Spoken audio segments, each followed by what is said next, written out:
What makes us human? Where do we come from? Ever since Darwin put forward the idea that we evolved from apes, scientists have wondered about those first creatures that left the ape world and crossed into ours. In the last 50 years, fossil finds have filled in some of the many blanks in the story of our evolution. But the bones of our ancestors are few and far between, allowing only glimpses of how we slowly changed over millions of years, from ape to human. Now, in South Africa, in caves dangerously deep underground, 2 new species of hominin, our human ancestors, have been found. There it was, right there. One of the most spectacular early hominins ever discovered lying on the surface of a cave. And not just a few bone fragments. It's everywhere. Here, there are thousands. It's just absolutely incredible, the amount of bone that's coming up. Ah, beautiful. The first thing that came through my mind was Howard Carter's anecdote about opening Tutankhamun's tomb. It was Lord Carnarvon in the back saying, you know, what do you see? And Carter says, things, wonderful things. I'm gonna give this off to John. Yes. We have found a most remarkable creature and a most unexpected one. So we need a new kind of language to talk about this. These bones could finally bring our past into focus. What story will they tell about how we became human? A new light shines at the dawn of humanity. Right now, on this Nova National Geographic special.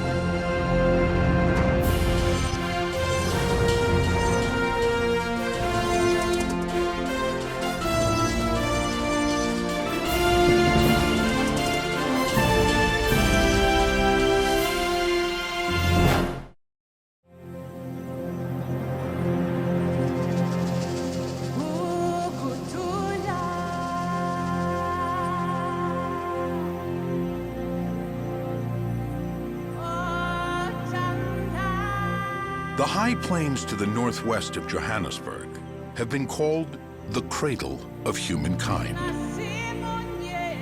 In the 1930s and 40s, fossil finds here gave us the first important glimpses of our earliest ancestors. Then, for decades, the discoveries seemed to dry up. It looked like the cradle of humankind had little left to offer. Go get him. Good luck. Happy hunting. But now, from deep caves in the cradle come 2 new discoveries that could reshape the understanding of our ancient past. What is it? It has teeth. It's so solid. There aren't just hundreds of bones. There are thousands of bones. I had never seen or dreamed of anything like the richness of this site. Bones that may end up illuminating a critical million-year period in our evolution that has long been a mystery. There's a big gap in the fossil record with only a few little fragments. The fossil record suggests that in that gap lies the dawn of humanity, the birth of the genus Homo. It's perhaps the least understood and most important episode in our evolution. Before it was the world of Australopithecus, an ape-like creature with a tiny brain. Lucy is the poster child for the Australopiths. She walked upright, but belonged to the world of the apes. If I were to see an Australopithecus at the end of a football field, I would probably call the zoo and say, hey, an ape has escaped. The upper part of the body in Australopithecus is in general very apish. Go down, look at the pelvis, very human-like.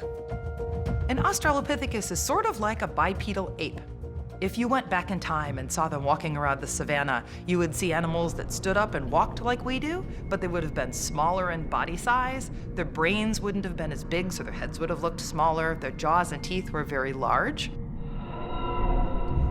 The fossil record suggests that somewhere between 2 and 3 million years ago, these ape-like australopiths evolved into the first recognizably human species, Homo erectus. They have big brains and small faces, adaptations for using tools. If I were to see, say, Homo erectus at the other end of a football field, I would probably call 911 and say, oh, there's a wild man here, and, you know, somebody should put some clothes on him. So what went on in the transition from Australopithecus to Homo erectus? For years, the only species that filled that gap was a creature called Homo habilis. But so little of it has ever been found, the origins of the genus Homo have remained an enigma.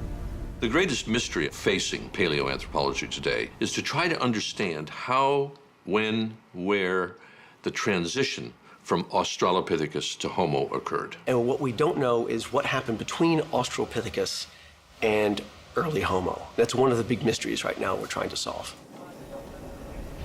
The prize would be to discover fossil remains that could tell us about that mysterious transition.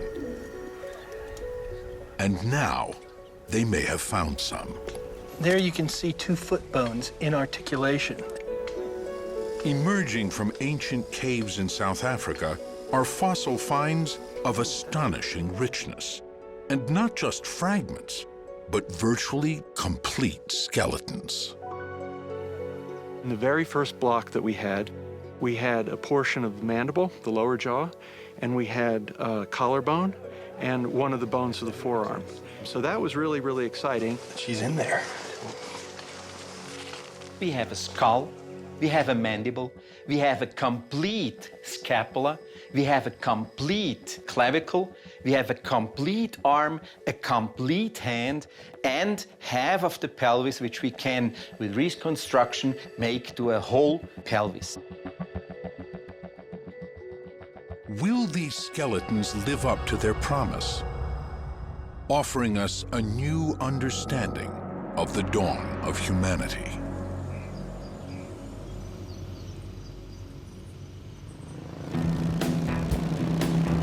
In August 2013, South African Pedro Boshoff was out of work.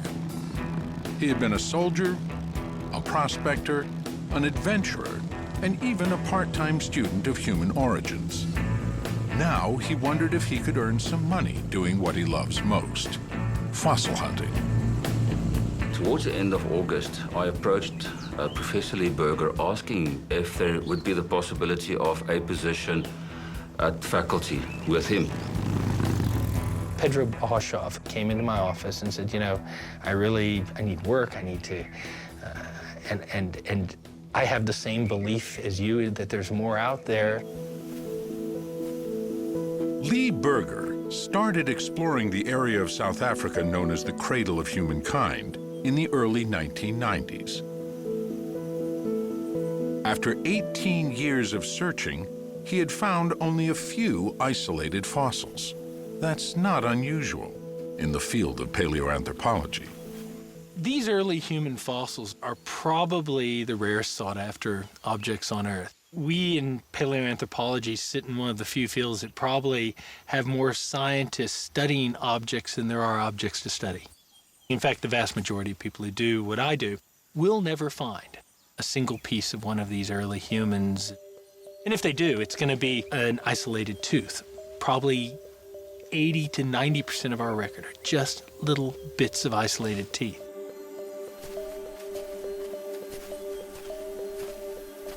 Just to the northwest of Johannesburg, the cradle of humankind is riddled with limestone caves. Some have already yielded fragmentary fossils of our remote ancestors.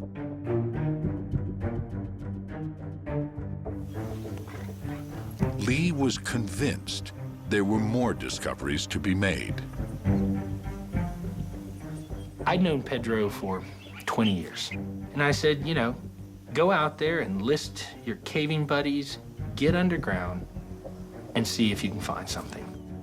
And so I bought Pedro a motorcycle so he could move around out here. Basically, what he wanted me to do is to go through the cradle area, locating and finding fossils.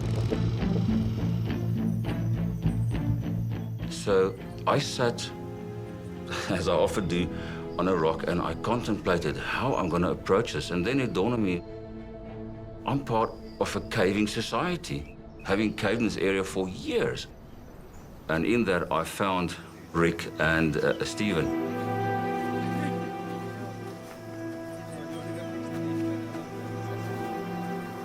I asked them to systematically work their way through caves and holes towards the east of the cradle while I was busy working in the west. We often don't look in the places that are most familiar to us because we think we know them well. I call it backyard syndrome. And so I said, you know, start right under our noses. Go to the most well-known places.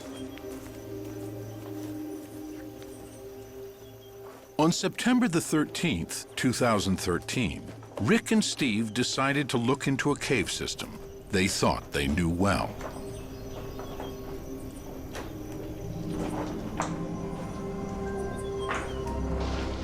It's called Rising Star.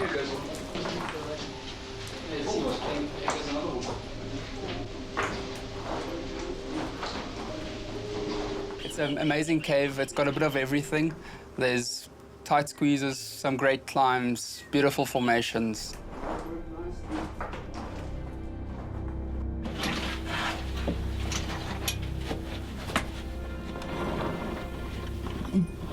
Rick and Steve headed deep underground.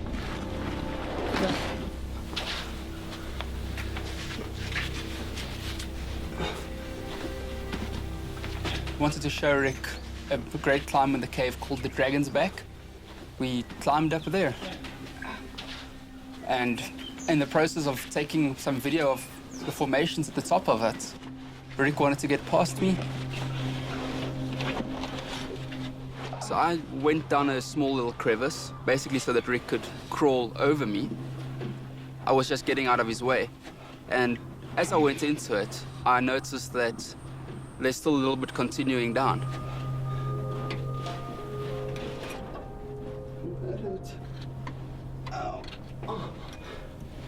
Once in the crevice, Steve realized there was nothing below his feet.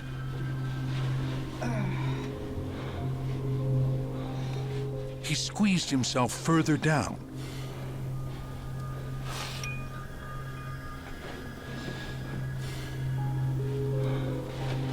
Every time you go down, it just goes a bit further and a bit further and a bit further down. You squeeze your body in so that you don't slip, and you feel around for a grip.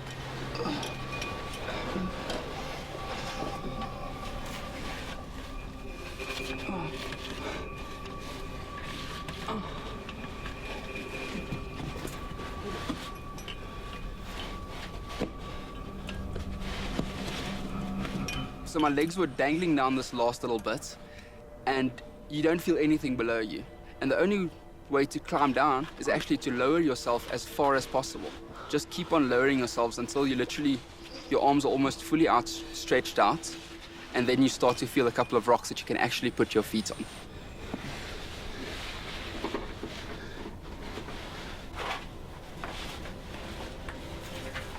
He emerged into a hidden chamber.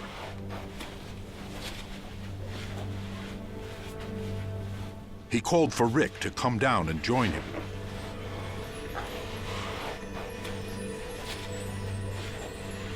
They could see massive rock formations above their heads. But the real discovery was beneath their feet. The floor of the cave was littered with small bones.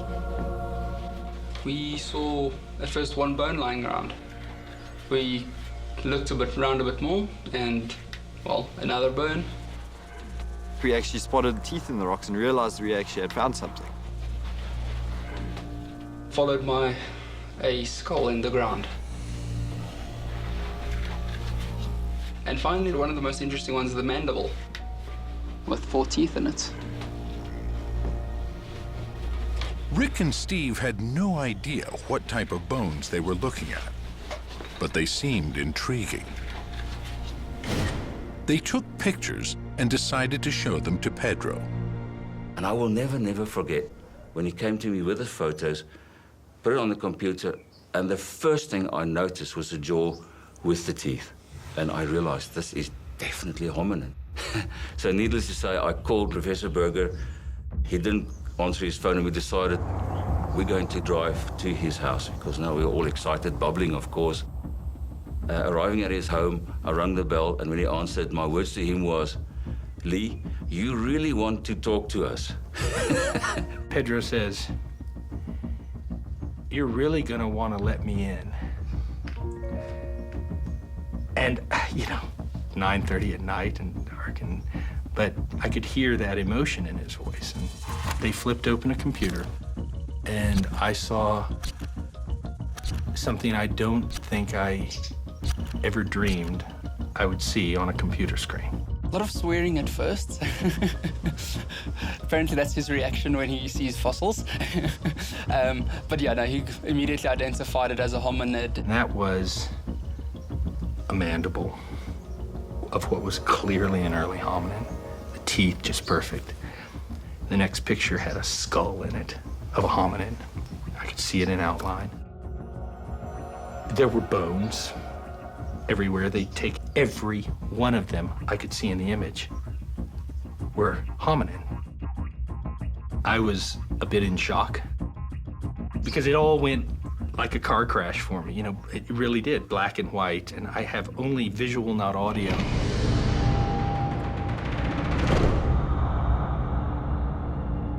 Hominins are all creatures in the human evolutionary line, including Australopiths, Homo erectus, and us.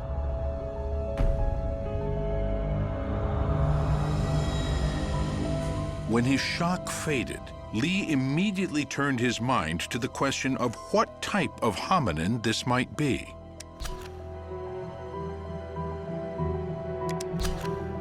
From what he could see, Lee thought it was a single individual. Probably one of those Australopiths that came on the scene some 4 million years ago.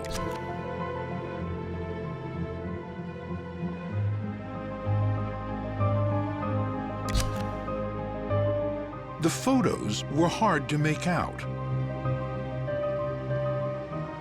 Lee wanted to know if the bones in the Rising Star Cave were similar to fossils he had discovered 5 years earlier. That was in a different cave just 10 miles away, also in the cradle of humankind. It was Lee's first big find. The story all began on August 1st, 2008, when I came into this valley following targets, which were these trees above my head that I could see on Google Earth. I walked up that old lime miner's trackway, which wasn't quite as clear as it is today, mostly overgrown. And I came into this grove and found this little hole.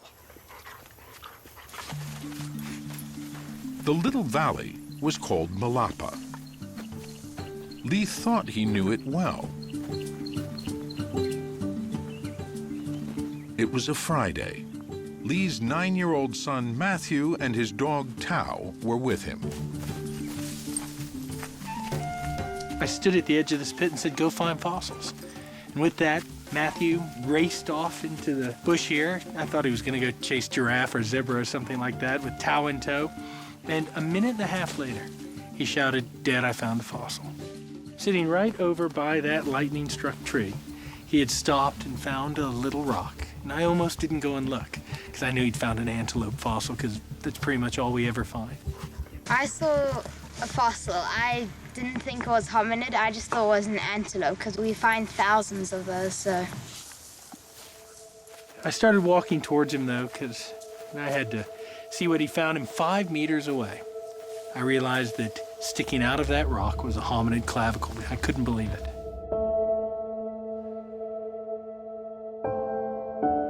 I took the rock in my hand and I was turning it, trying to think what else this could be. And as I turned the back of it over, there sticking out of the back was a mandible and a canine. And that's when I realized that an extraordinary thing had taken place. After almost 20 years of searching in the cradle of humankind, Lee finally had a major discovery. He had his son to thank, but also a crew of Welsh miners who had come through the valley 100 years ago. And they'd come through this area looking for limestone to build Johannesburg. And they would blast these caves apart looking for that rich, white, pure limestone, and they'd burn it and make cement out of it. In the 1880s, Johannesburg was a gold rush town, little more than a collection of shacks. But it sat on some of the richest gold seams ever discovered. As the gold kept coming, so did the gold prospectors. The town grew, and construction crews were desperate for limestone, essential for cement and gold processing.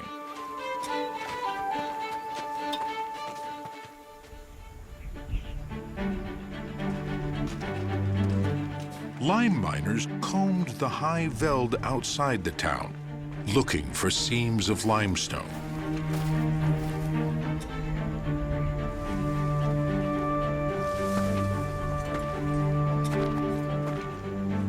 Although they likely didn't know it, these seams concealed remnants of ancient cave systems and were full of fossils.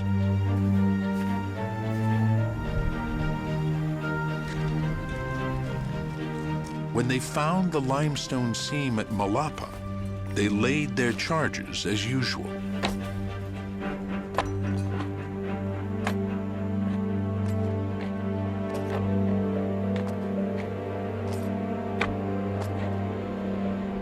They came in here and put in 3, at the most 4 blasts. One right below me here, one over in the side, one over there that I can see.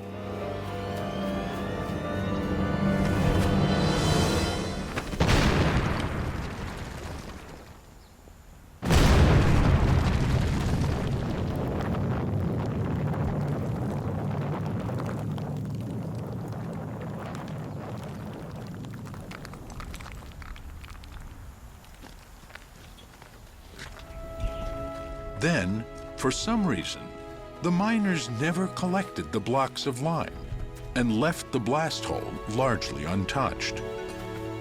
I'm not sure why they did that, but what they did do in that process was expose just the edge of these remarkable skeletons. They damaged it just enough so we could find this site and could make these fossil discoveries, but not too much so that they destroyed the evidence. It really is a miracle.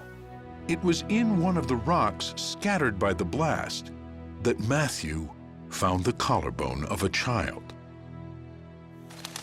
But that was just the beginning.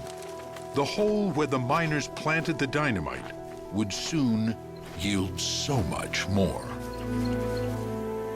It was only once I had the permit, we came back on September 4th, a whole bunch of us, that we spent all morning looking here, and we found nothing. We were even thinking of leaving because we thought there wasn't anything here. That I stood over on the other side of this pit, looking down into that pit, and I saw something sticking out of the rock right down here. And what I saw stunned me. And I climbed down the pit and looked right over here, and there, sticking out of the wall, was the proximal humerus of a hominid. I couldn't believe it. I did my PhD on those. I climbed closer, and as I got closer, I realized there was a scapula, the shoulder blade in place. And I came even closer and put my hand on the wall, right here. And 2 hominid teeth fell into my hand. Then I said something. And that started the second part of this remarkable story. Everyone piled down in here at my feet was proximal femur in a block here that clearly belonged to the child. What was amazing was it never crossed my mind that this wasn't the child that Matthew had found. How could you find two skeletons at a site like this? What it would turn out to be, of course, was a second skeleton, the female skeleton.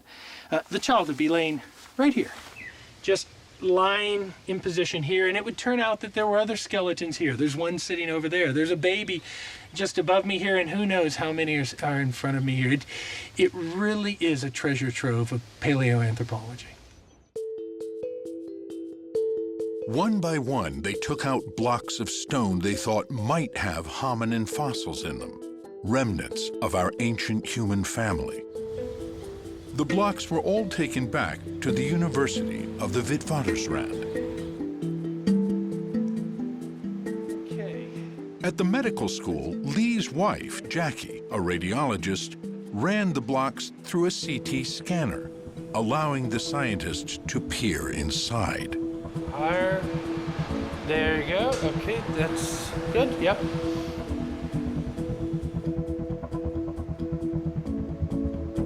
What one of those blocks revealed was stunning.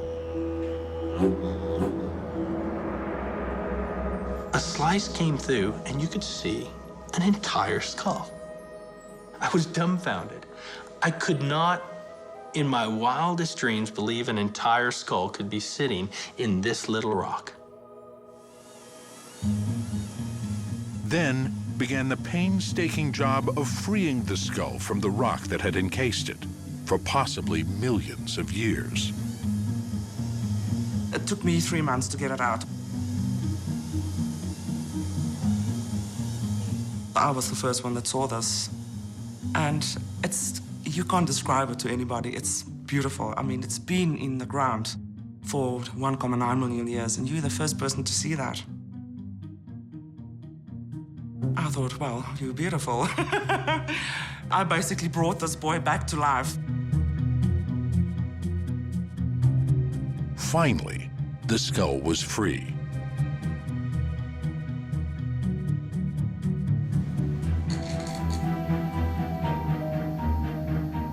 Its small brain and forward-projecting face made it clear that it was an Australopith. But details of the teeth and other parts of the skeleton made it unlike any found before. Many types of Australopithecus once walked the Earth between about 2 and 4 million years ago. Lucy is known as Afarensis. There's also Australopithecus africanus. This appeared to be an entirely new species. Lee called it Australopithecus sediba, after the waterhole near which it was found. In the local language Sutu, sediba means wellspring. The team was able to radioactively date the limestone layers in the cave with great precision. The layer containing the sediba skeletons was 1.97 million years old. That makes these creatures among the last of their kind, living right at the end of the fossil gap between Australopiths and Homo erectus. Here at last was a creature that could tell us something about that transition. And the bones were not just fragments. Here were two remarkably complete skeletons, a female and a child.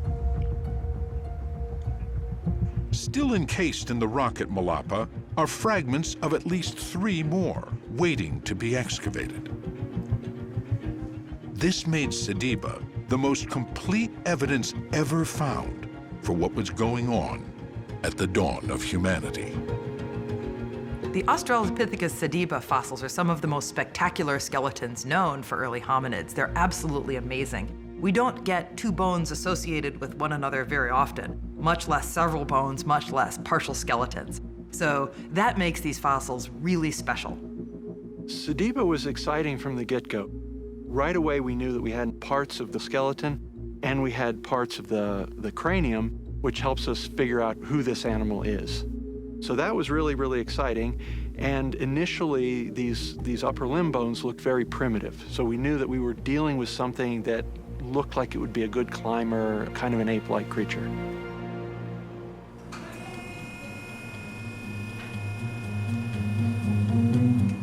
Peter Schmidt's job is to reconstruct Sediba's skeleton. Unlike past fossil finds, here, the skeletons are so complete, there doesn't have to be much guesswork. By scanning and mirror imaging, Peter can fill in any missing bones with great accuracy. From the CT, we got a few thousand slices now. And Aurora has to put everything together to form a 3D model. And then we have to cut the model because the pelvis we already cast it. So we only need the rib cage. But the right rib cage we have already, but we need now the mirror image of that. And the computer helps us to do the mirror image in a second. Layer by layer, a 3D printer then slowly prints the rib cage in fine plaster.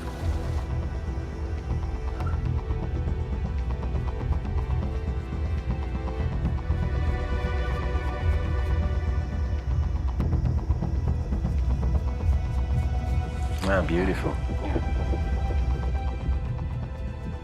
Finally, Peter has assembled a complete skeleton.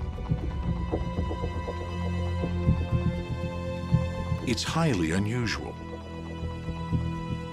All Australopiths are a mix of ape and human, but Sediba has a unique mosaic of features scientists have never seen before in the same creature. The arm is very long, like in a chimpanzee, but the hand is with short fingers and a very long thumb, like a human hand, which was never found until now, because this is the most complete hand ever found in this period. Job Keeby, who was with Lee and Matthew when they discovered the skeletons, has been working on the Sediba hand. He's found an unusual combination of ape and human features here, too. What's special about Sediba's arm and hand is that we know Sediba has a very long arm, which is more chimp-like. But Sediba has a very human-like hand. For example, Sediba has a thumb which is longer relative to the other fingers, which indicates a human-like condition. Sediba's hand, with its opposable thumb and forefingers, is so human that it could have been a tool user. But since no tools were found, that remains only an intriguing possibility.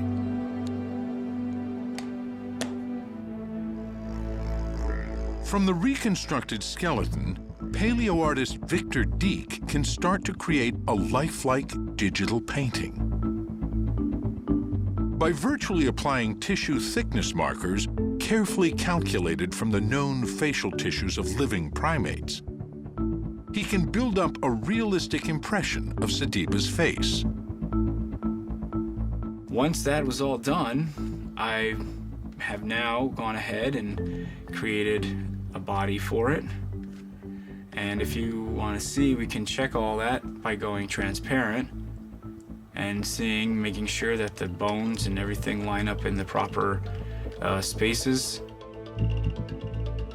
So here we have a concept reconstruction of how Sediba potentially could look like. The step from there to a lifelike digital painting is a short one. Finally, for the first time in almost 2 million years, the face of Australopithecus sediba looks out on the world once again.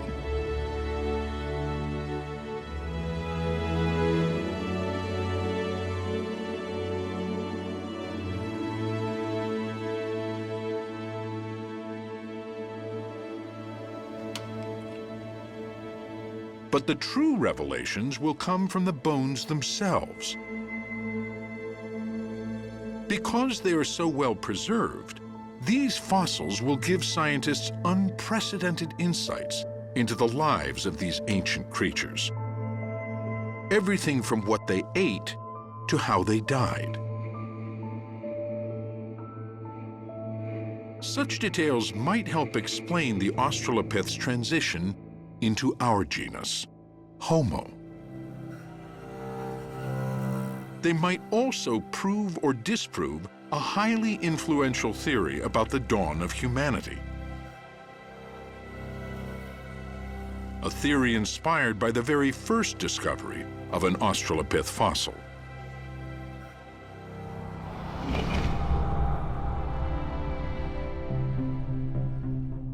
The year is 1924. Anatomist Raymond Dart teaches at the University of the Witwatersrand in Johannesburg. His hobby is fossil hunting, but he never imagines he will find a human ancestor. Nobody at the time believes we had evolved in Africa.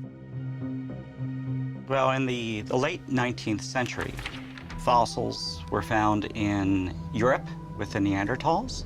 They were found in Asia with the earliest known examples of Homo erectus. No one really had a sense that anything interesting occurred in Africa. Darwin and Huxley predicted that our origins would be in Africa based on comparative anatomy. You know, they looked at the skeletons of chimps and gorillas, and they looked at ours, and they went, well, they're so close to us, and they're more close than anything else, so it must have been in Africa. And then the sort of second generation of evolutionary biologists shied away from that. They started to find fossils in Europe, they started to find fossils in Asia, and of course that tied in very nicely with sort of racist, imperialistic thoughts of the day. They couldn't abide the thought of it being in Africa. In late 1924, Raymond Dart receives a package. He sees it's from the mining town of Tong in South Africa's Northwest Province. And in that box is a fossil. And this is a game-changing fossil.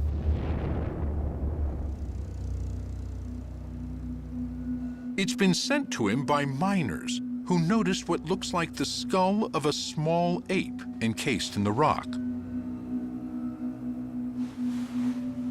Dart is fascinated.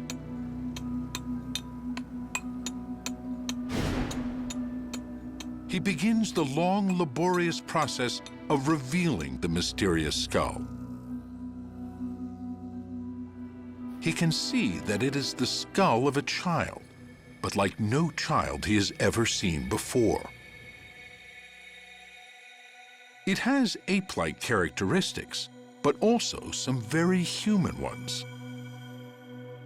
And so as he cleaned this fossil and he saw the hole on the bottom of the skull where the spinal cord enters the brain underneath, that he had something like a two-legged walker on his hands.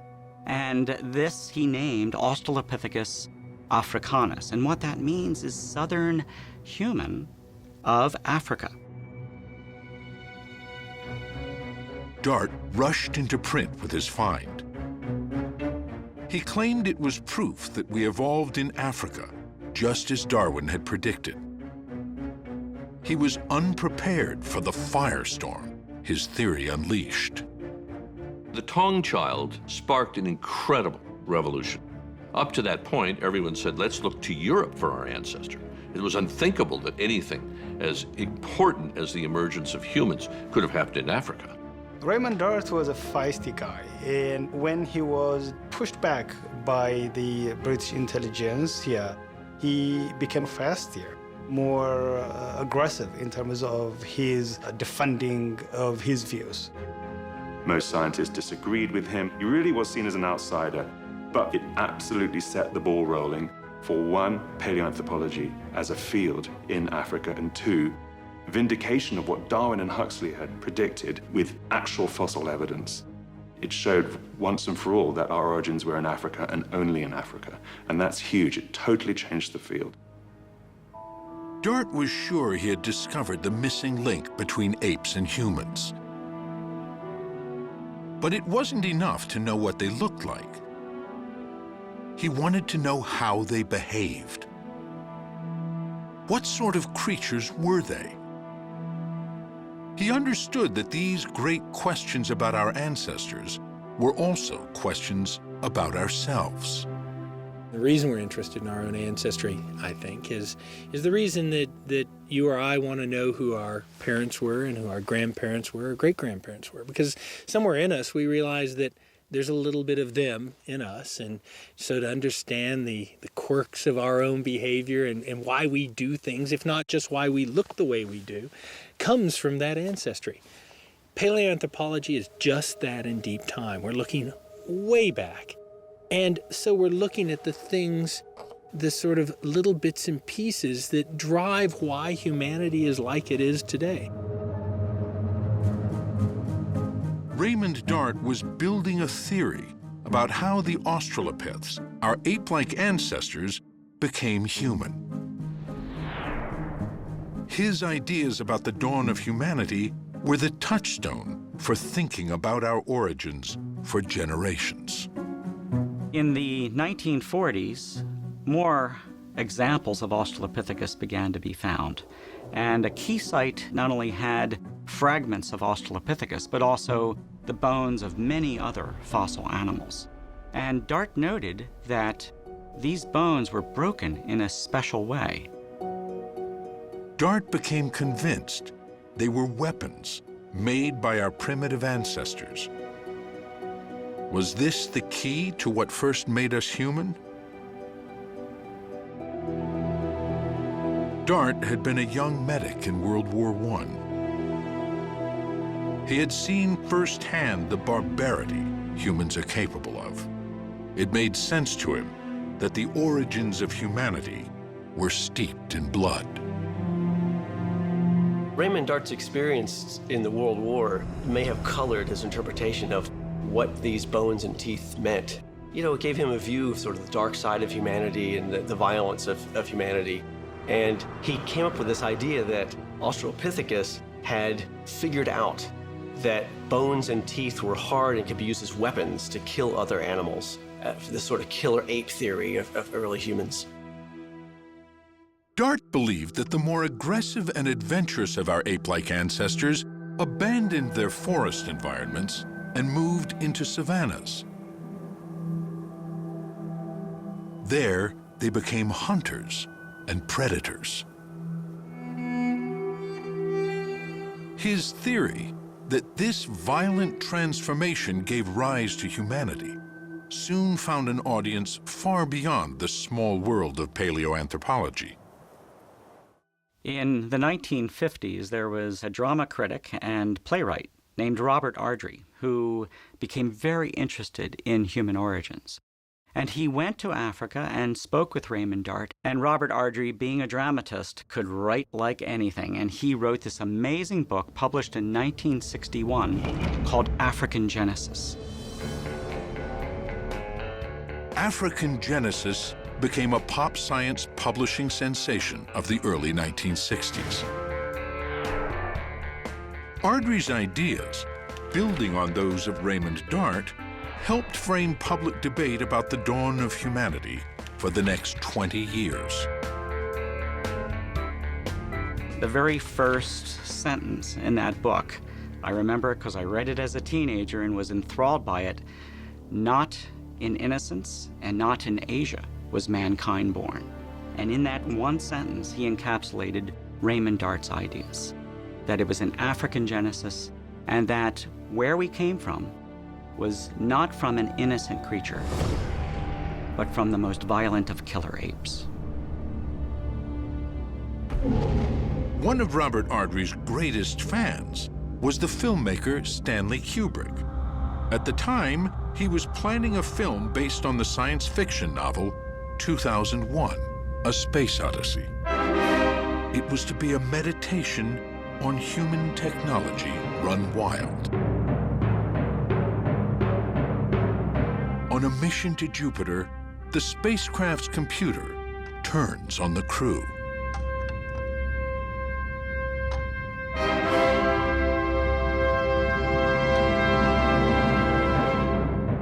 At the beginning of the film, our ancestors discover the first technology: weapons.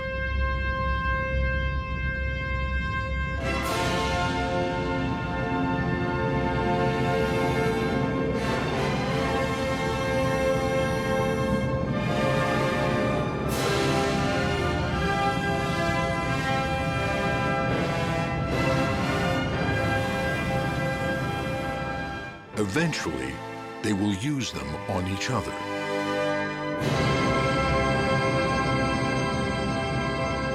This was the dawn of humanity, imagined by Dart and Ardrey. And so this sets up then for Kubrick the same conflict that Dart felt. For Dart, that first weapon explained the emergence of human beings, while at the same time it explained the atrocities of the 20th century.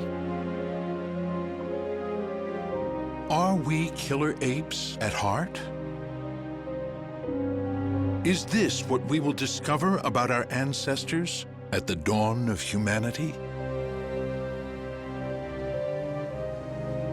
The discoveries at Malapa may finally provide evidence to support or refute Raymond Dart's theory. The Sediba skeletons are so well preserved, they give the scientists a unique glimpse into their lives. And that's the story we're really after. How did these individuals really live out there in the environment? What did they do on a daily basis? Whether they were so-called killer apes or not can be seen in what they ate. The first direct evidence comes from their teeth. At the Max Planck Institute in Leipzig, Amanda Henry is analyzing calculus, or tartar, fossilized along with Sediba's teeth. Calculus is what happens when the bacteria in your mouth form a film on your teeth. So it's this very thick, layered, heavily mineralized material that forms around your gum line and on all sorts of surfaces of your teeth. And as it forms, it traps bacteria and proteins and remnants of your food inside. Just like the tartar dentists remove from our teeth, the calculus from Sediba's teeth provides a snapshot of what they were eating. So once I have the calculus here in this little powdered form, I'm going to dissolve it in a little bit of a weak acid. And then we're going to rinse that acid off, and hopefully what we'll be left with is microremains with this mineral matrix removed. And then we'll look at that under a microscope and see if we can identify what was in the calculus. Amanda can see what Sediba was eating when she discovers phytoliths, the microscopic remains of plants. Well, this is a phytolith that we recovered from the calculus of the Sediba individuals. And we have a couple of examples here, all from different plants that this individual ate. Here, at last, is evidence that will help support or disprove Dart's theory. Well, this is the first time that we've had direct evidence of the kinds of foods that any Australopith ate. We've had proxy information before, we've had sort of vague categories where the food's harder or tougher, but this is direct evidence. That's exciting. What Amanda can see trapped in Sediba's tartar are microscopic remains of many different plants.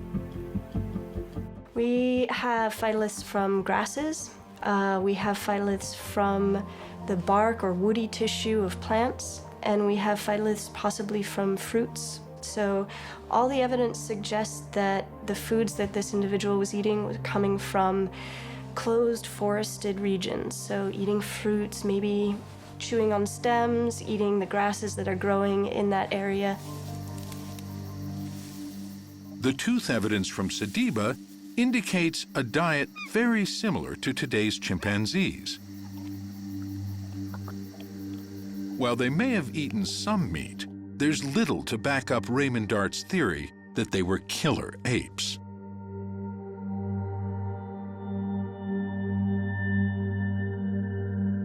So later scientists came and looked at the evidence and found that there were tooth marks in the skull of an Australopithecus individual.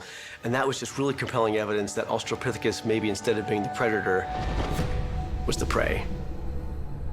So our ancestors, or the early hominins in South Africa, were the victims rather than being the carnivores that Raymond Dart wanted them to be. The caves in which he was finding not only the remains of human ancestors, but the remains of many, many, many other animals, which he thought were being consumed and devoured by our ancestors, were actually all the victims of predators and carnivores who were pulling all of those animals into the cave. It seems Raymond Dart's vision of our ancestors as the first killer apes, so famously portrayed by Stanley Kubrick, was wrong.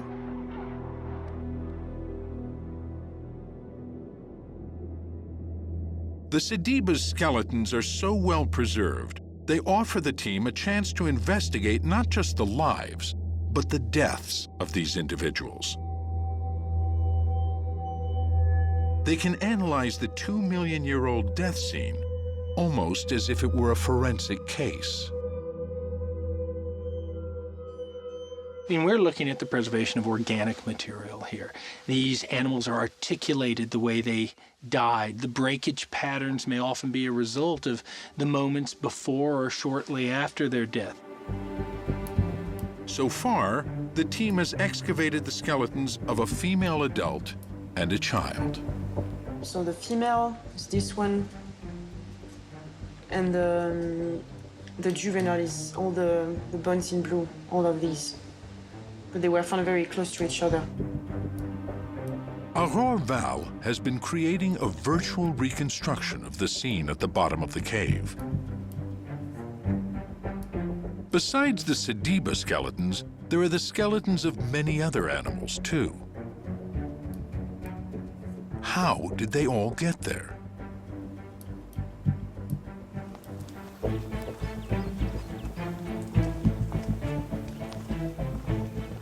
Two million years ago, Malapa was a much deeper cave. Landscape erosion has reduced it to a small depression in the ground.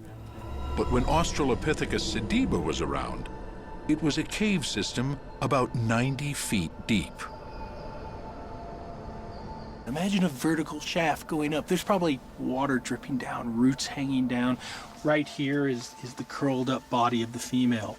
Lying right there is a child's body, the 13-year-old boy. There are other animals all being eaten by bugs and going through the usual process of decay. This reconstruction shows the Sediba death scene in great detail. Now, the team want to know how all these creatures died. Were they dragged in by predators, or did they fall? The man to answer that question is Patrick Randolph Quinney. He's an eminent forensic anthropologist, more accustomed to working on murder cases and mass graves.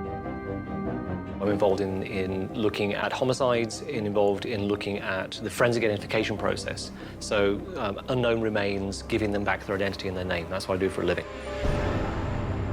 The skull of the child is the first piece of evidence. This is this fracture here. And it's a fracture that's actually separated part of the body of the jaw, and it runs up through the tooth. And basically, if you're in an impact, you jar your teeth together, and you create compression on the tooth row, and that provides force, or generates force, which goes down to the tooth roots. And what this has done is actually split part of the corpus apart. So it's actually damage consistent with, effectively, an impact on the jaw, and the energies come from the teeth out into the bone around it. And that only happens mechanically with fresh bone. So this individual was still functioning skeletally when this happened. The mandible fracture is a green fracture that happened when the bone was fresh, at or around death. It would be consistent with a fatal fall.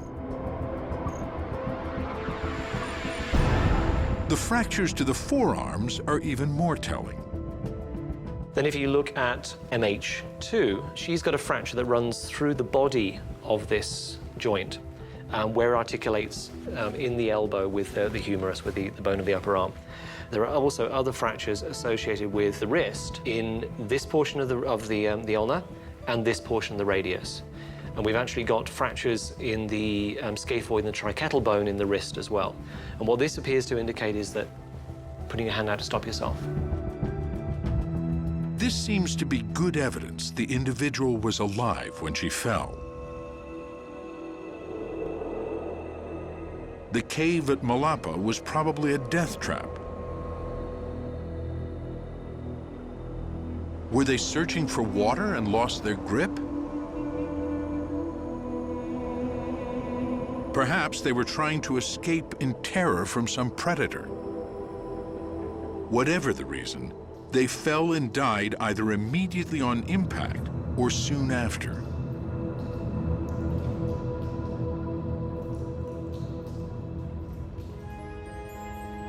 It appears that mud then buried the bodies, and as it hardened, kept them from disintegrating. This is why they were so well preserved. Then began the long, slow process of fossilization, in which all organic material in the bone was replaced by minerals. Today, the Sediba fossils are still yielding insights into the Australopith world of almost 2 million years ago.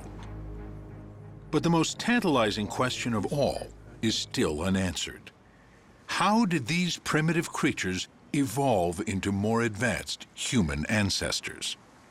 To find out, scientists need to find perhaps the most elusive fossils of all, the first members of our genus Homo. For decades, the only fossils that came close were the fragmentary remains of a creature called Homo habilis, handyman. In the early 1960s, fossils discovered from Olduvai Gorge in Tanzania by the Leakeys led to the definition of a new fossil species in our evolutionary tree, Homo habilis, handyman. And what was significant about that is that stone tools were connected with what Leakey proposed as the first human, a member of our lineage, the genus Homo. Like most scientists at the time, Louis Leakey thought our evolution was probably a gradual linear process, a single chain of species becoming progressively more human. He decided the key event that made our ancestors cross the threshold to humanity was not the invention of weapons, as Raymond Dart believed, but tools. Since Homo habilis seemed to be the first toolmaker, he declared it the first member of our genus, Homo. Here at last was the link between the ape world of the Australopiths and the human world of Homo erectus. So there was always this gap between Australopithecus and later members of the genus Homo, like Homo erectus and Neanderthals, and we didn't really know what species in that gap would have looked like. And then along in the 1960s, along comes Homo habilis, and it's slightly bigger brained, it's probably a bit more bipedal, and of course it had these stone tools associated with it. And it was argued very strongly to be a contender for early Homo, and it was instantly controversial, and it's still controversial to some people today. It's a bit of a mess. Because it became clear, probably in the 1990s and moving into the early 21st century, that Homo habilis, we really didn't know what that was. One of the main reasons for classifying it as human was that it was found with tools. But that is now looking less like a defining characteristic of the genus Homo. We now know that even the more primitive Australopiths had the capacity to use stone tools. Zariah Lemzeget, who discovered a 3-million-year-old Australopith called Dakika Child, has found what he believes to be evidence of stone tool use in the same period. If you were defining Homo habilis as a tool maker, tool user, then what do you make of it when you see that Australopithecus was doing the same thing? We know that there is rudimentary stone tool use, not stone tool, but stone use among living chimpanzees. The confusion surrounding Homo habilis has grown. It's been compounded by the fact that so little of it has ever been found. Colleagues have said, if you had a shoebox, you could put all those fossils that might be early members of the genus Homo into it and still have room for a good pair of shoes. With so few fossils to go on, scientists had little they could say for sure about the first members of our genus, Homo. This was the situation when the two young cavers, Rick Hunter and Stephen Tucker, made their discoveries in the Rising Star Cave. When Lee saw the photos from the fossil chamber, he could only hope they would clear up the confusion. Was it another Sediba, or was it even Homo habilis? The only way to find out was to bring up the fossils. Lee knew there was no time to waste. I had to make a decision. And about, just before 1 a.m., I decided that history would never forgive me if I did not act right then. Just 5 weeks later, the Rising Star excavation was beginning to take shape. Its planning had taken some ingenuity. Lee knew he would never be able to get down to the fossil chamber himself. In places, the chamber entrance was less than 7 inches wide. I put a call out on Facebook saying, I need skinny scientists who are not claustrophobic, who are cooperative, who can work together in a dangerous and difficult environment. And I need you available by the 1st of November.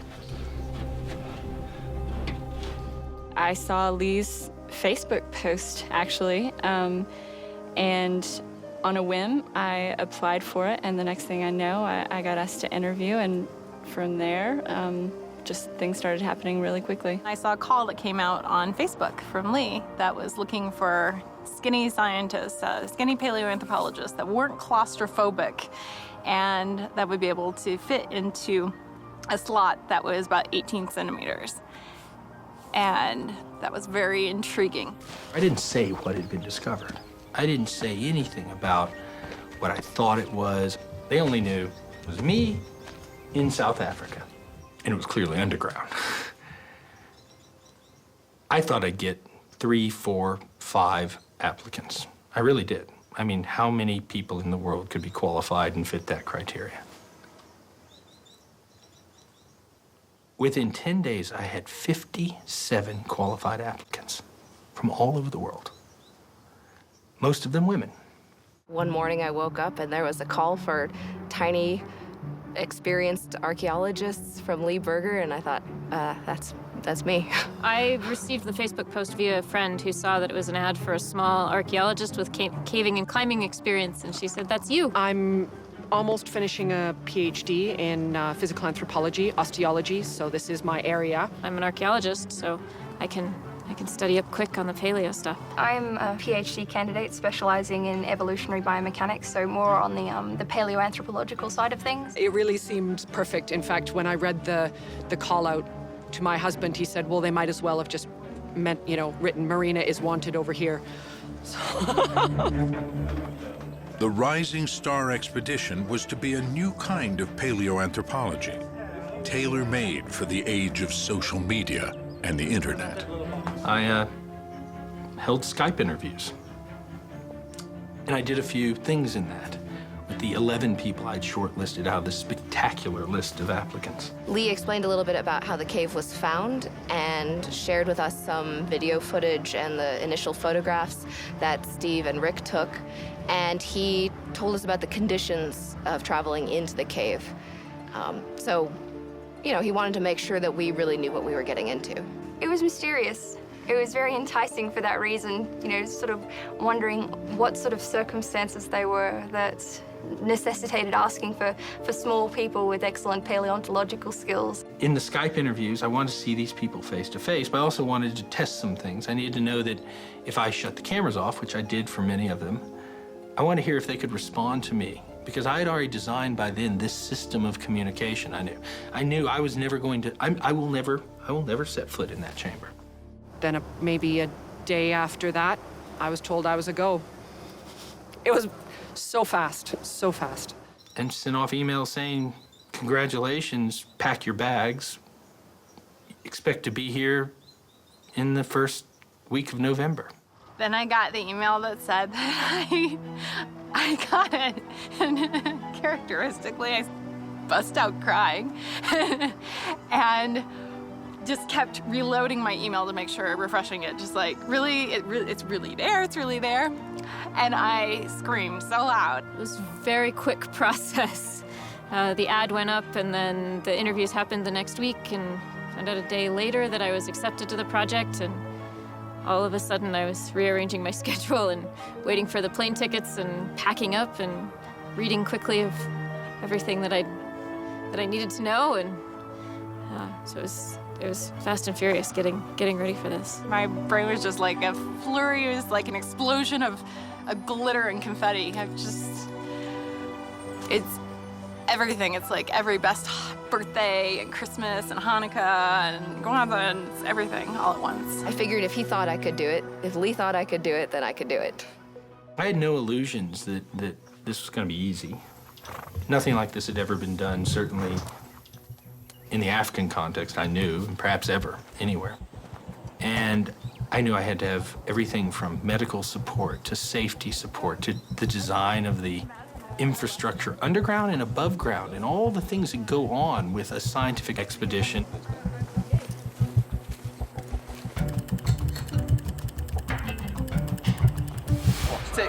Yeah, let's get it back. As the camp was set up, Pedro, Rick, and Steve readied the cave for the excavators. Preferably a caving bag, green, yes. Safety lines, lights, cables, and cameras were installed. The possibility for accidents was ever present. Lee rehearsed safety procedures over and over again. Critical issue is no one panic. Yes, we see him. A command post was set up, from which he could watch virtually every part of the cave. I really began to get a feel for what I was putting these young women into as the cavers who were laying over 2 kilometers of cable. And I think they were terrified, and I was terrified. They were still untested. We took them through the caves, testing their capabilities in this system. And so we reached the 10th, which was my intended day of going in, and we tested systems. Everything worked. It was a little sloppy, but it worked. We tested safety. It all worked. And by the early afternoon, we were ready. You'd be surprised. I'm actually a person, a gentle soul. Is it weeping in the corner like a golem? Marina, Becca, and Hannah have been chosen to go down first.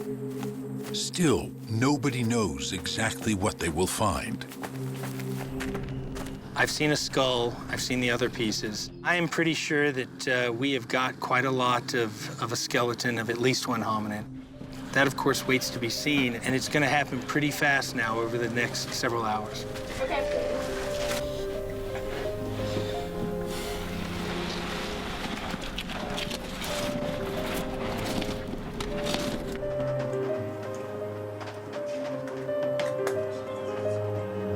anxiously watched by Lee and the team in the command post, Marina, Becca, and Hannah make their way deeper and deeper underground.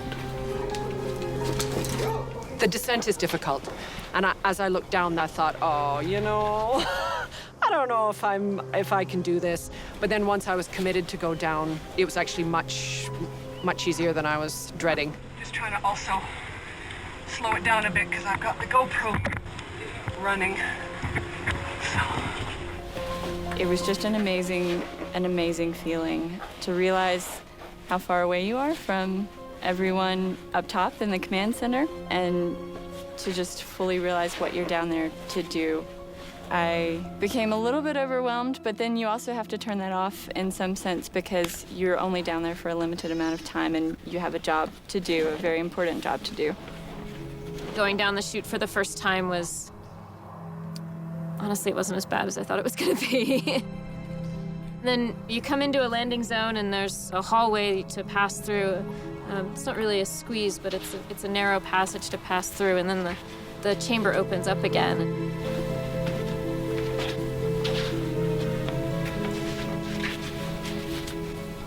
This is the entrance to the cave here. So you start by descending down, a fairly narrow shaft and some tunnels. You get down into an area here. This is what we call the Superman crawl, which is a very narrow crawl. You have to crawl on your stomach for about 3 meters. Then you enter into another chamber. This is what we call the Dragon's Back. So that's the ridge climb with the sort of 4 or 5 meter drop on either side. You get up to the top of Dragon's Back and you end up at the top of the chute, which is another sort of tunnel access that then you start the 12-meter descent into the chamber. And so that's this area here. Once you drop into the chamber, you're actually just in a landing zone. It's another sort of antechamber. You then go through another passageway into the main chamber, which we call UW-101, or the fossil chamber. Marina is the first to enter the chamber. There was a little bit of trepidation, I have to confess, and a lot of excitement to be the first of the advanced scientists to go into the cave. The first thing that came through my mind when I went through the final slot into the actual final chamber was Howard Carter's anecdote about opening Tutankhamun's tomb. I think it was Lord Carnarvon in the back saying, what do you see? And Carter says, things, wonderful things. And it was that feeling. God, this place is beautiful.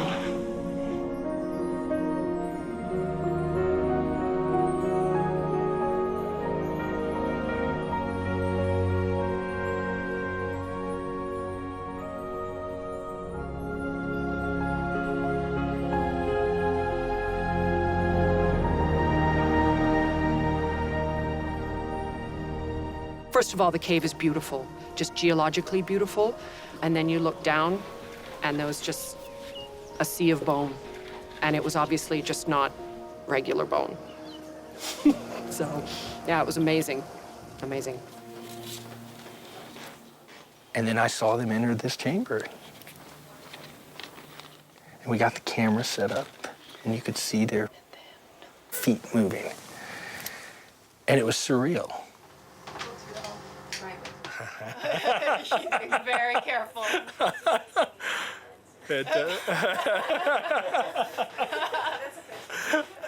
Fantastic. There we go. Skull is being flagged. You can see the skull here. She's now flagging the mandible. And then the process started. The process of doing science began. So we'll put pin number 1 right beside the mandible, and that's where we'll concentrate. Okay. Okay, das ist super. Okay, thanks. Bye. Yeah, that's perfect right there. Okay, gonna start scanning. Okay, scan. The first foray into the fossil chamber lasts only a few hours, enough time to start scanning and flagging bone fragments, as well as to test the safety systems. Okay, how did that go? Let's see. It's mapping right now. Finally, it's time to bring up the first precious fossil, the mandible. They're coming. Yeah, I see what looks like a mandible in the middle there, on the right. That looks fantastic.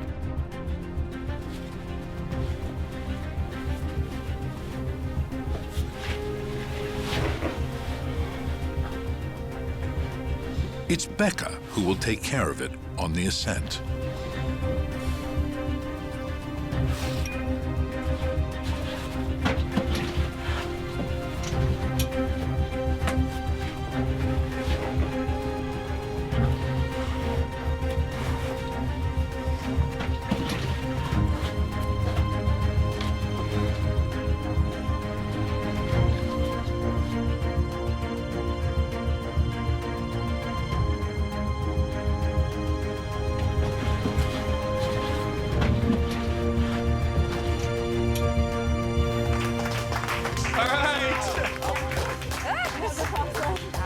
You got the fossil, huh? Yes, we have the fossil.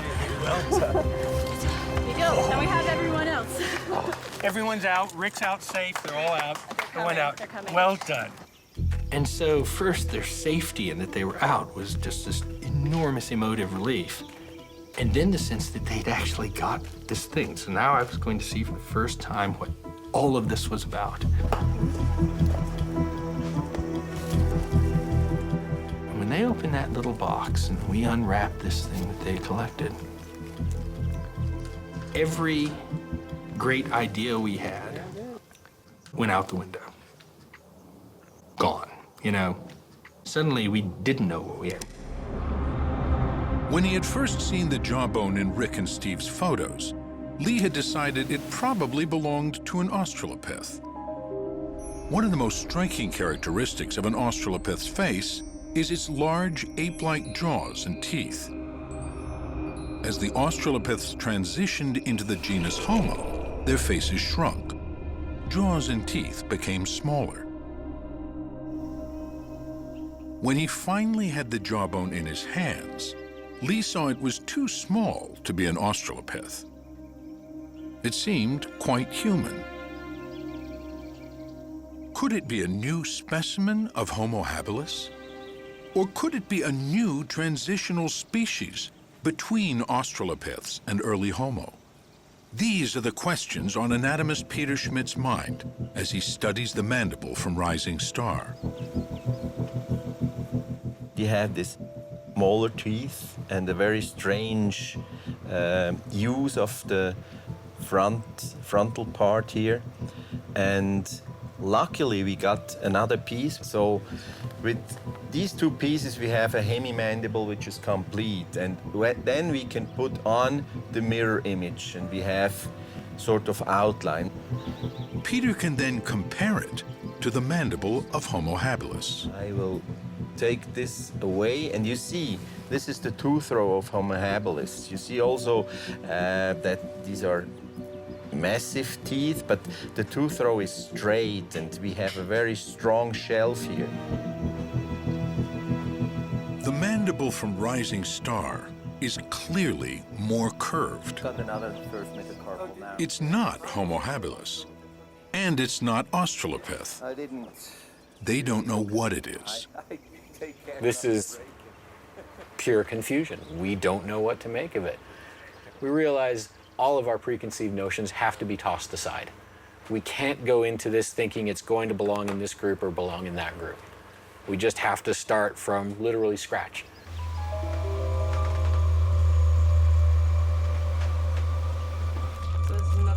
The team hopes that as more fossils emerge from the cave, the confusion will clear up.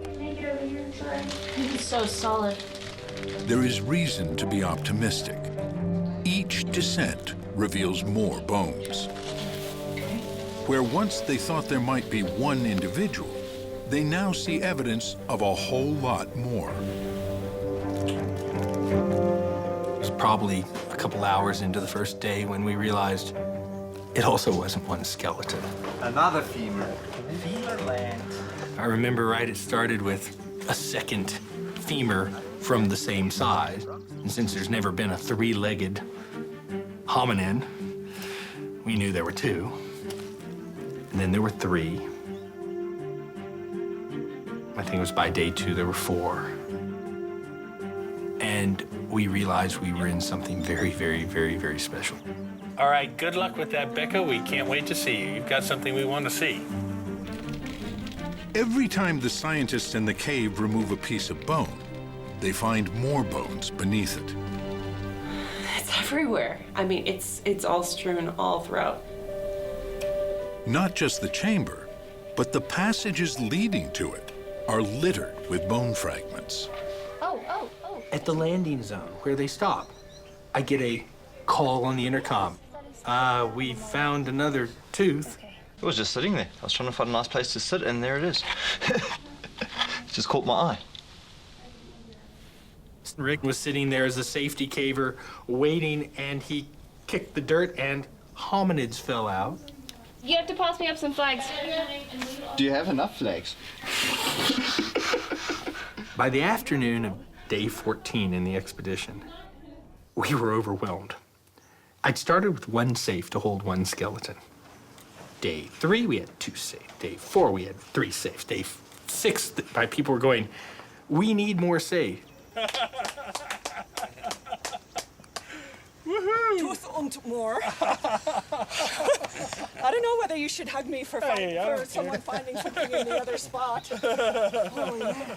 By day 14, as we would get fossil after fossil, we were getting 40, 50, 60, 70 elements a day. All that was flashing through my mind as I was doing that was that famous scene in Jaws where Roy Scheider is chumming. They haven't yet seen the shark. And he's sitting there chumming, and all of a sudden this gigantic shark appears. And he goes, we're gonna need a bigger boat. We're gonna need a bigger safe. It's extraordinary. Another one. I think this year at Christmas, I'm just gonna hang one of these instead of a stocking. As the fossils accumulate in ever greater numbers, a picture of the creature of the Rising Star Cave begins to emerge. This is part of a juvenile pelvis. Yeah, yep. Say issue. Yeah. That is an issue. Thigh and hip bones tell them it was an upright walking biped, but its gait was primitive. From what they can see of the exposed skull, it is small, not much bigger than a chimp's. I'm gonna have to tell him to leave that alone. But the teeth and jaws seem more advanced, Homo-like. Yes, that is. The team's excitement grows. It's beginning to look as if they have found another species from the dawn of humanity. But on which side of the Australopith-Homo divide will it fall? One of the key fossils that will tell them that is the skull. They are saving that until last. Distance is perfect, and I can see marker 2. Record? Recording. In the meantime, another extraordinary fact is becoming evident. There are no other animals in the cave. All the fossils are human ancestors. This is unheard of. It was pretty surprising that something completely normal to every other excavation I've ever been in on the continent of Africa, everyone I've ever heard of on the continent of Africa, wasn't happening here. We weren't getting anything else other than hominins. When early hominins are discovered in caves, they're always found along with the bones of other animals that have either wandered in and died or been dragged there by predators. They're mixed with antelopes, generally in huge abundance. Then you get, depending on the circumstance, some carnivores and other bits and pieces and rodents and the stuff that accumulates when things die and are eaten and are dragged into caves. Apart from the bones of a solitary owl, there's not a single other animal in the Rising Star chamber, only hominins. So how did these creatures get in there?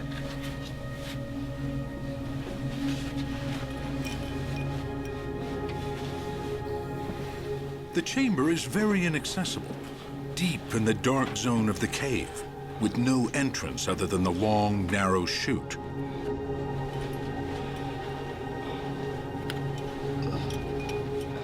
the team believes it likely was just as inaccessible 2 million years ago.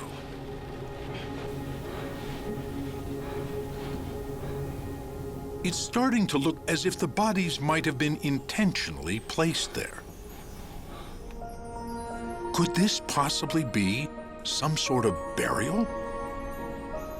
There has never been evidence of anything like this linked to such a primitive-looking ancestor.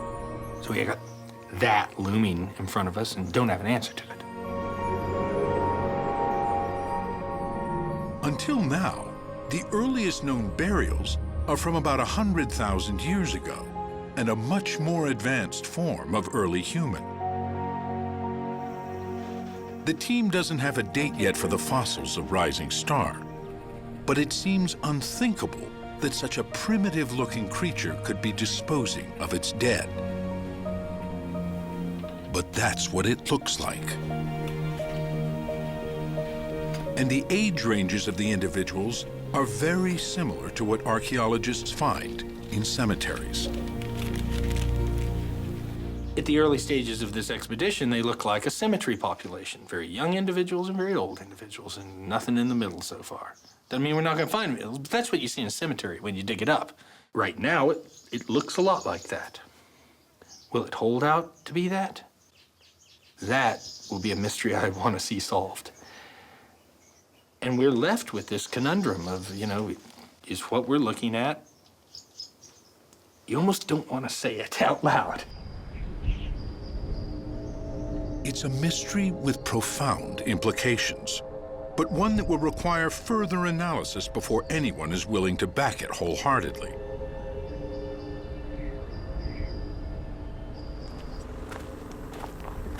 The excavation is now approaching its third and final week. Wow. Perhaps the most important bone has been left until near the end: the skull. Its shape and the size of its brow ridges will be crucial in telling them whether the creature of Rising Star is Australopith or Homo, human. We're gonna go ahead and bite the bullet and take that skull out, okay? Yes, good. If only because it gets it out of the way. Yes, I know. It's like... Not because you want it out or see it, right? A couple of reasons we want to get it out. One, the skull can tell you a lot. It can tell you cranial capacity. You start getting an idea of the shape of the skull. Is it Australopith-like and pinched in the front, or is it rounded, more like a human, or is it something in between? Does it have a sagittal crest and neck? We want to see that skull. And also the skull was probably the most complex initial extraction. It's fragile. It's a thin piece of bone. It could break apart. We needed to know whether we could get something like that out. And we needed to get it out, see what was underneath it. Whether this was a skeleton or whether there were lots of individuals associated with each other. So there was all this tension. And it was a lot harder to extract than we thought. Hopefully try not to destroy. Oh, I'm sure you'll find plenty. All right, stage on in after her. Good luck, everyone. Have a blast, huh? Thank you, will do. All right, let's get you something here. Go get them. Good luck. Happy hunting. Thank you. Enjoy topside.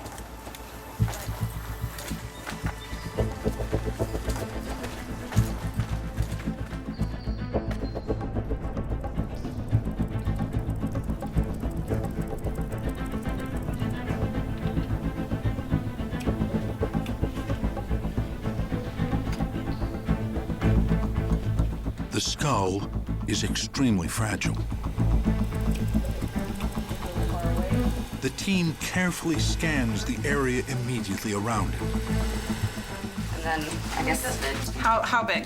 Yeah, those are perfect. Then, they begin the laborious process of removing every tiny fragment of bone surrounding the skull. Oh, we've got medium bags now. Yeah. Finally, they delicately scrape away the dirt to release it. So this is great. We're done for the season.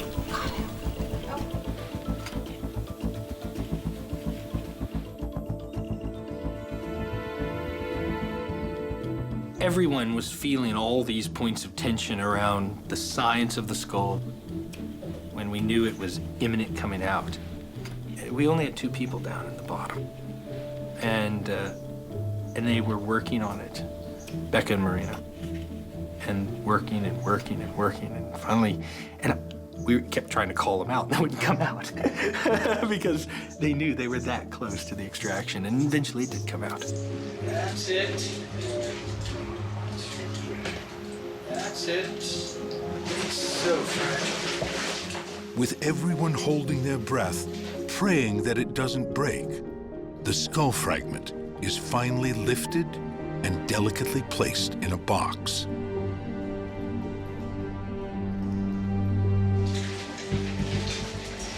That's it.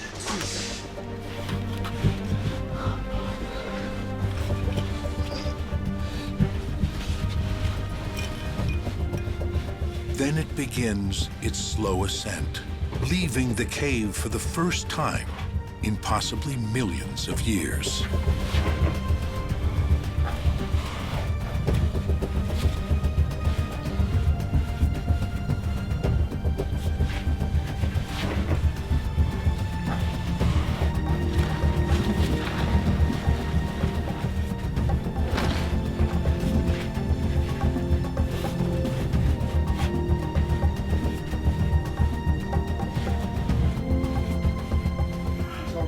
Yeah, that's right. He's holding the box, so he can't do this. He's got to be much more careful than that. Yeah.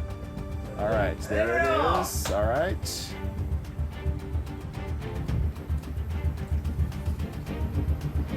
How fantastic. Wow. And all of those scientists piled back in, all of the people who spent so much time and so much energy coming to this moment, went back in there.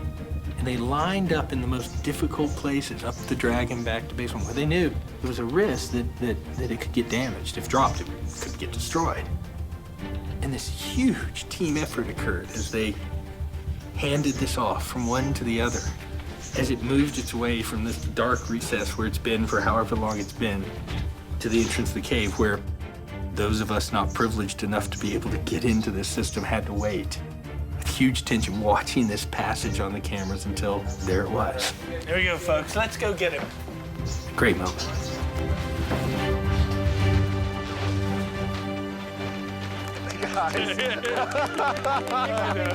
like a Rocky moment. It's like, woo! There's so much wonder. No one's bored. No one's too academic to hold it in. Everyone is just brimming with childlike excitement. Would you hate me if I took this before I hugged you? Please take it. Oh, well done. I don't even want to hug you with that. I'm going to give this off to John.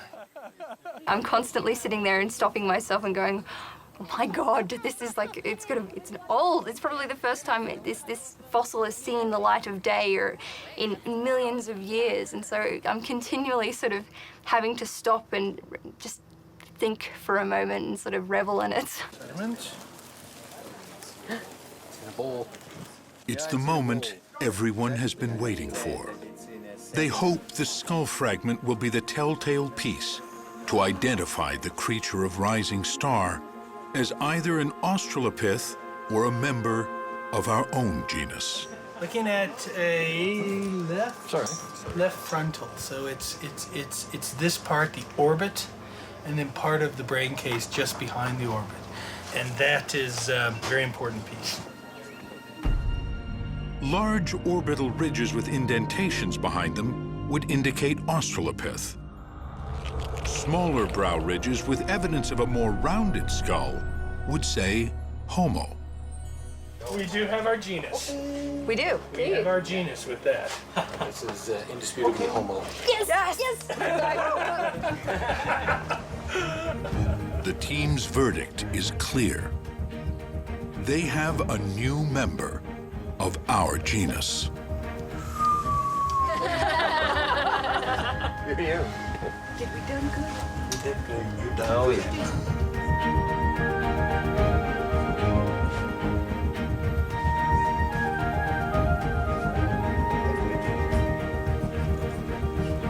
Now the question is, what can it tell them about the mysterious dawn of humanity? We are certain that this is in the genus Homo, our genus, and we are certain it's a new species. And that's where we are right now. The idea that we've discovered a large number of individuals, males and females, young and old, of a new species in the genus Homo.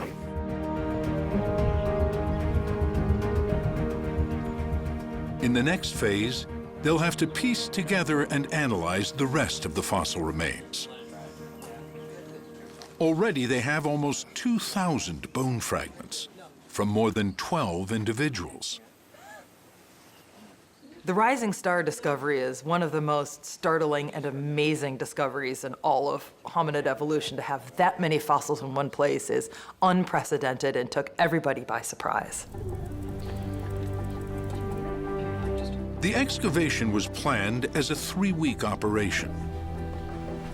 As it nears its end, the scientists know they will have barely scratched the surface of what Rising Star has to offer. I have never seen or dreamed of anything like the richness of this site. There aren't just hundreds of bones. There are thousands of bones. It's clear. You can't blow on the ground and it doesn't uncover another one. They can't gently brush their hand across it and teeth and long bones don't fall out, usually of another individual. This is gonna take a long, long, long time. As everybody goes home, the Rising Star fossils are carefully transported to the University of the Witwatersrand.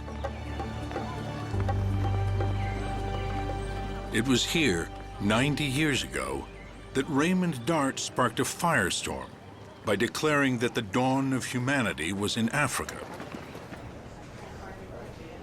It seems fitting that it is here, too, that the mysterious early humans of Rising Star will begin to tell their story. At a symposium 6 months after the excavation, researchers meet for an intensive analysis of the fossil material. They're in the analytical phase here. They're in the diagnostic phase. And it's been an experiment in, working together with bringing together some of the brightest minds on the planet with some of the most current data sets to analyze over 1,700 fossil hominin remains that we recovered only last November. And it's been fantastic to watch. I mean, it's this constant energy of science, and you can almost feel it in the room right now. We are total nerds. It's nerd heaven here, but it is an extraordinary experience. There's never been anything like this before in the field of hominin paleontology, to get a group of young, talented scholars together to bring their new techniques and their fresh outlooks on the record to newly discovered fossil hominin remains. This certainly never happened when I was a PhD student, and I would have died to have done this.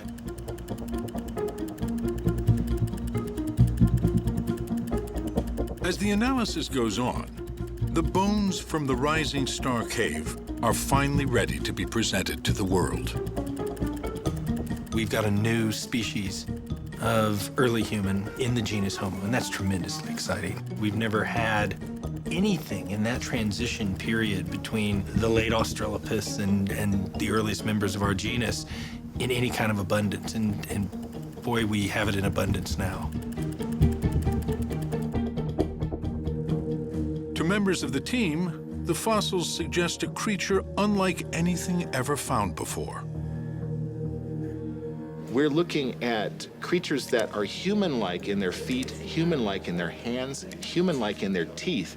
Everything that interacts directly with the environment is Homo. And everything that's sort of central, the trunk, the architecture of the vertebral column, the brain, those sorts of things are more primitive. It's like evolution is crafting us from the outside in.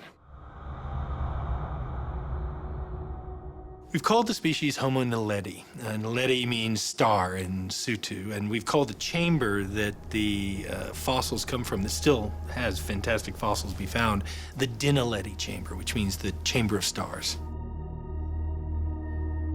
Homo naledi is a strange mosaic of ape and human.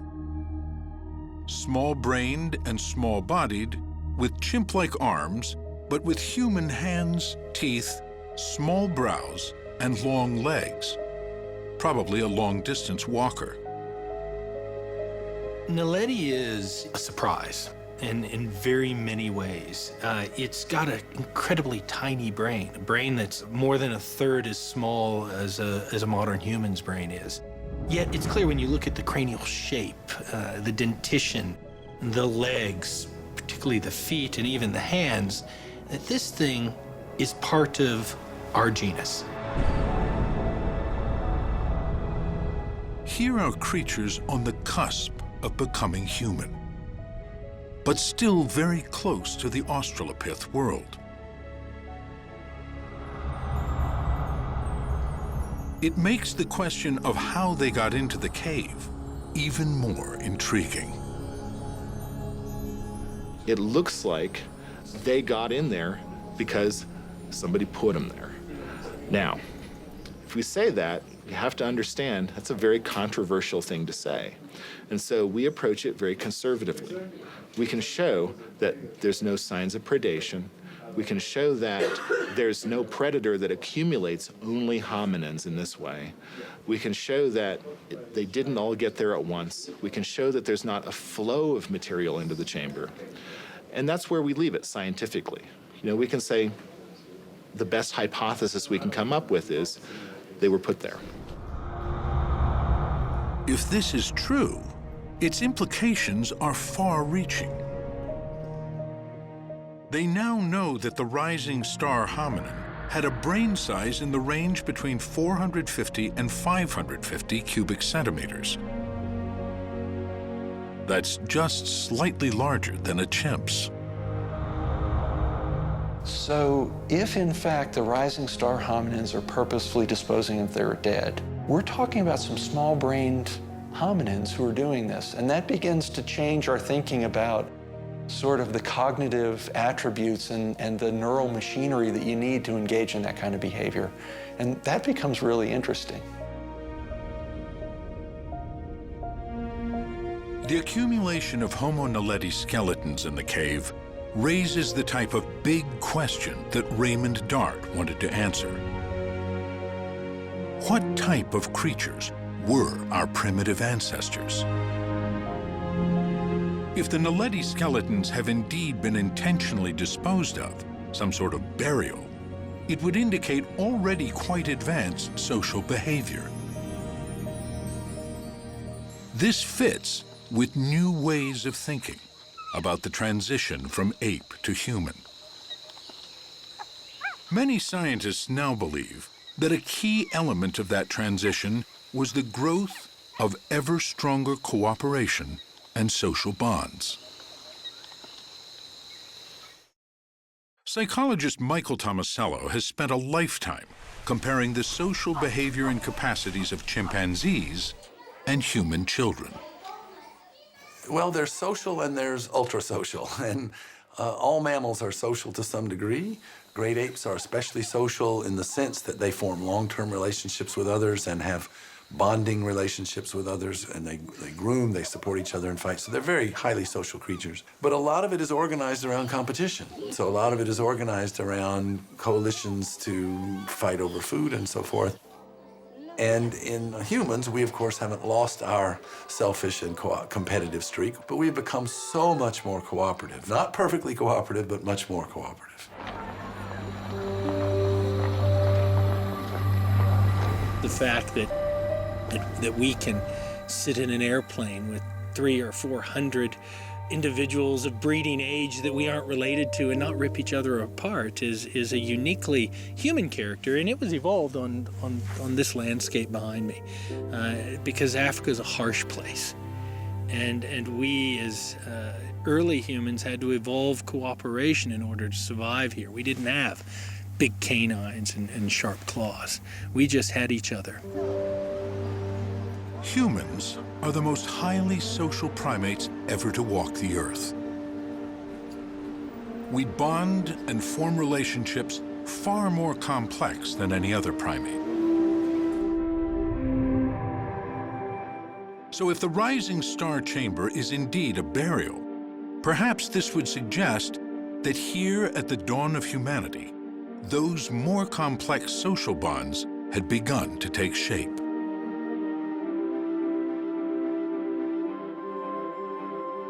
This possibility will generate fierce debate as other scientists weigh in.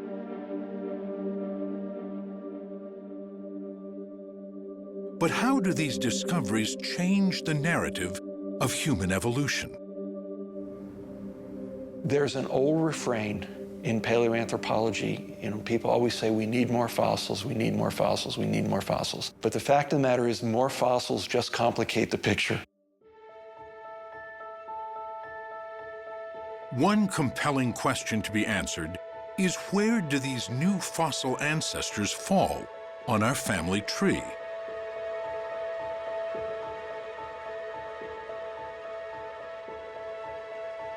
Dating the fossils is proving to be difficult and complex. It will take time.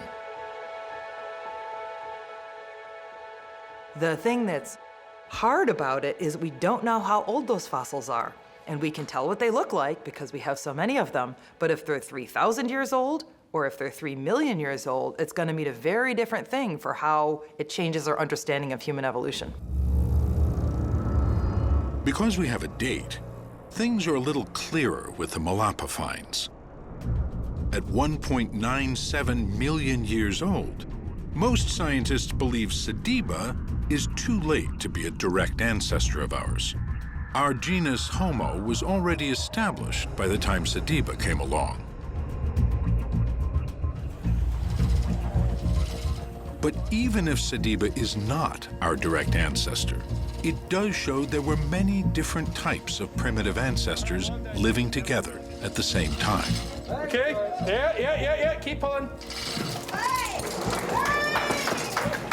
The quality of the material that Lee is uncovering is really phenomenal. Sediba shows that we had more than 2 or 3 species in South Africa 1.9 million years ago. It's a very interesting find. It shows that there were diversity. It's a beautiful material, but I don't think that Sediba was ancestral to our genus Homo. Whether or not they are our direct ancestors, the fossils at Malapa and Rising Star point us toward a new way of thinking about human evolution. We have a strong tendency to want to draw simple lines between species and make nice family trees. And we have to understand that that's our need, that's our desire, that's not necessarily the way that nature works. It's very natural to think about human evolution as a sort of family tree in deep time. But evolution is much more complex than that. Evolution is bushy. There are different experiments. Populations try different adaptations. They try different ways of being about the world. Paleoanthropologists talk about the bushiness of human evolution as a metaphor for the many types of early hominins and the difficulty of knowing which one led to us. But even that metaphor may not do justice to the way evolution works. Nature is messy, nature is complicated, nature does not really respect our desire to put fossils into neat bins and to sort of name nice, neat species. Both Sediba and Naledi have a mosaic of Australopith and Homo features. They seem to show that at the dawn of humanity, there were multiple evolutionary experiments with small-bodied, small-brained, upright walking apes.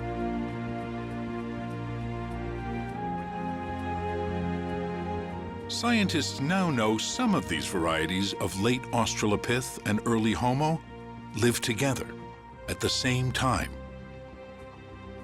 And some of them may have been interbreeding. These aren't fully formed species, and there's a lot of interbreeding between these groups. Some adaptive features are evolving in one group, other adaptive features are evolving in other groups, and by interbreeding, those are coming together. And if that's the case, we may never be able to draw neat lines between any of these groups and later Homo. Perhaps now we need a new metaphor to help us understand our evolution, one that expresses better the dynamic and fluid nature of it. Now, perhaps the best metaphor is a braided stream. And that's brought on by discovery of these mosaic hominids like Naledi, Sediba, and others. They're showing us there's lots of experiments going on. Some of these evolutionary experiments died out. Others came together and interbred. The ebb and flow of genes through these groups was probably so complex that we may have to give up hope of discovering a simple linear evolution. So imagine in your mind a glacier in the top of a valley, and what happens is as it melts, it creates many, many rivulets, and some of them are large and some are small, and they all move off down the valley. And almost inevitably, at the end of that valley is going to be a lake, of which some, maybe the majority, but not all, are contributing to. I think we have to begin looking at these species we're finding as almost individual channels in a braided stream. It's clear they have something to do with the end population, and that's us, the billions of human beings alive today. But it's hard to tell which one's the most responsible for us being here. The new finds on the plains of South Africa are adding a vital new chapter to the story of our origins. The tantalizing gap in the fossil record at the beginning of our genus is being slowly filled in.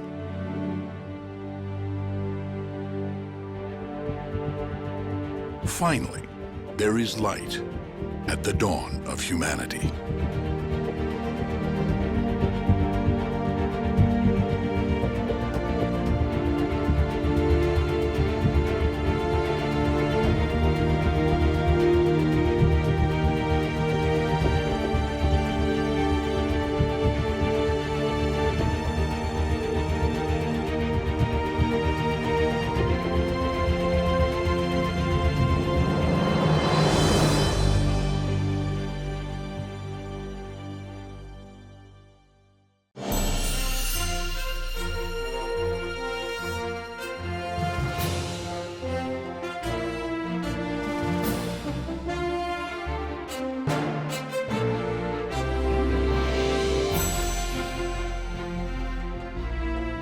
This NOVA program is available on DVD. To order, visit shoppbs.org or call 1-800-PLAY-PBS. NOVA is also available for download on iTunes.